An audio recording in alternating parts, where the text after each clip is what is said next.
सब पर राम तपस्वी राजा, जिनके काज सकल तुम साजा. வணக்கம். இன்னைக்கு 27ஆம் சௌபாயில சொல்லி இருக்கிற கருத்துக்களை பத்தி விரிவா பார்க்கலாம். ஆசைகளை துறந்து தன்னோட கடமைய கண்ணியமா செஞ்ச ராஜாவான ராமபிரானோட குடையின் கீழ் நாம எல்லாரும் வாழ்ந்துட்டு இருக்கோம்.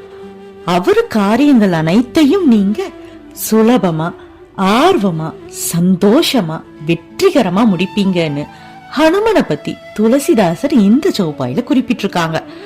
இதுவரைக்கும் நம்ம எக்ஸ்டர்னல் நேச்சரான மெட்டீரியல் சக்சஸ்ல இருந்து ஸ்லோவா சைக்கலாஜிக்கல் வெல்பீயிங்கோட இம்பார்ட்டன்ஸ சொல்லி யோகா மற்றும் தியானத்தோட மகிமையை உணர்த்தி நம்ம எல்லாரையும் ஒரு குடையின் கீழான டிவினிட்டிக்குள்ளார கொண்டு வர்றத நம்ம பார்க்க முடியுது. இங்க ஸ்ரீராமரை ராஜான்னு சொல்லி இருக்கிறது மூலமா அவரை கர்த்தாவாவும், ஹனுமன் ராமரோட காரியங்களை சிறப்பா வெற்றிகரமா செய்வாருன்னு சொல்லி இருக்கிறது மூலமா அவரை காரிய கர்த்தாவாவும் நமக்கு உணர்த்தியிருக்காங்க. சிவபக்தர்களுக்கு இடையே நந்திக்கும், விஷ்ணு பக்தர்களுக்கு இடையே கருடருக்கும் ஒரு தனி சிறப்பே இருக்கும். அது போலதான் ராம பக்தர்களுக்கு ஹனுமன் ராமருக்கு இடையே இருக்கிற ரிலேஷன்ஷிப்ப தூய்மையான அன்பின் வெளிப்பாடா பார்க்க முடியுது. அன்பு அப்படிங்கிறது யார் மேல வேணாலும் செலுத்தலாம். குடும்பம் மேல சீதாதேவி மாதிரி, குரு மேல ஜனகர் மாதிரி, இல்ல நம்ம யார ஃபாலோ பண்றோமோ அவங்க மேல ஹனுமன், நாரதர் மாதிரி, நண்பர்கள் மேல உதாரணத்துக்கு கிருஷ்ணர் குசேலன் மேல வச்ச அன்பு கூட சொல்லலாம். இந்த அன்பு தான் நம்ம டிரான்ஸ்ஃபர்மேஷன்ல குரூஷியல் பார்ட்டா காணப்படுது. நம்மளை தாண்டி மற்ற ஜீவன்கள் மேல நாம செலுத்துற அன்பு அப்படிங்கிறது தான் நம்ம மனத்தை விரிவடைய செய்யுது. தன்னையும் தாண்டி மற்றவர்கள் நன்மையை பத்தி சிந்திக்கும் பண்பை நமக்கு வளர்க்க உதவுது.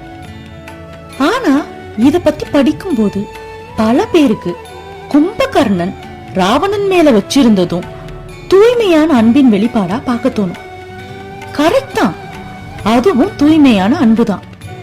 இந்த காரணத்தினாலதான் யார் மேல நம்ம பக்தியோ இல்ல யார நம்ம ஃபாலோ பண்ண போறோம் அப்படிங்கிற டெசிஷன்லயோ கேர்ஃபுல்லா இருக்கணும்னு சொல்றாங்க. நினைவு இருக்கட்டும், அன்பு செலுத்துறது தப்பில்லை, ஆனா லிமிடேஷன்ஸோட. ராவணன் மேல விபீஷ்ணனுக்கும் அன்பு இருந்தது. ஆனா தவறுன்னு வரும்போது அதை எடுத்து உரைக்கும் பண்பு தான் அன்பின் உச்சகட்ட வெளிப்பாடு. நம்ம சுத்தி இருக்கிறவங்க இன்ஃப்ளூயன்ஸ் செய்வாங்க. அதனால யார் வழிகாட்டுதல நாம கடைபிடிக்க போறோமோ அவங்க குணங்கள் நம்ம கர்மங்களை டிசைட் செய்யும் அப்படிங்கிற புரிதல் மிக அவசியமாகுது. இந்த சௌபாயில துளசிதாசர் ஹனுமன் ராமரை ஃபாலோ பண்றதா மட்டும் குறிப்பிடல, ராமரை தபஸ்வின்னு சொல்லி இருக்கிறது மூலமா அவரோட குணத்தையும் குறிப்பிட்டிருக்காரு. இதன் மூலமா நாம ஃபாலோ பண்ணணும்னா அவங்க எந்த மாதிரி குணாதிசயம் பொருந்தியவங்களா இருக்கணும் அப்படின்ற கிளாரிட்டியும் கொடுத்திருக்காரு. ஏன் ராமரை தபஸ்வி ராஜான்னு சொல்லியிருக்காங்க? ஏன்னா அவரு அரசனாகணும்னோ இல்ல ராஜ்யத்தோட பவருக்கோ எப்பவுமே ஆசைப்பட்டதில்ல. அரச குடும்பத்தோட மூத்த வாரிசா அவர் கடமைகளை சரிவர செய்யணும் அப்படின்ற குறிக்கோளோட தன்னுடைய ராஜ்ய பிரஜைகளை காத்து அவங்களுக்கு பாதுகாப்பான வளமான வாழ்க்கை சூழலை அமைச்சு கொடுக்கணும்னு தன்னுடைய சுகதுக்கங்களை ஒதுக்கி வச்சுட்டு ஒரு விதமான தவ வாழ்வுதான் வாழ்ந்து வந்தார். எல்லா ஜீவன்களும் சமமா பாவிச்சு தர்மத்தை கடைபிடிச்சு அதனால ஏற்பட்ட பாதிப்புகளையும் எதிர்கொண்டு உத்தம புருஷனா வாழ்ந்தவர் தான் ராமர். அப்படிப்பட்ட ராமரோட ராஜ்ய சுமைகளுக்கு தோள் கொடுத்து சங்கட மோட்சனா நின்னவர் தான் நம்ம ஹனுமன்.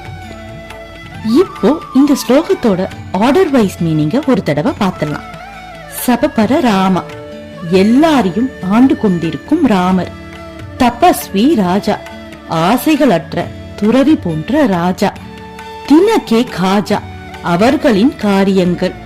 சகல தும சாஜா, எல்லாவற்றையும் சுலபமாக நீங்க முடிச்சிடுவீங்கன்னு ஹனுமனை பத்தி துளசிதாசர் இந்த சௌப்பாயில குறிப்பிட்டிருக்காரு.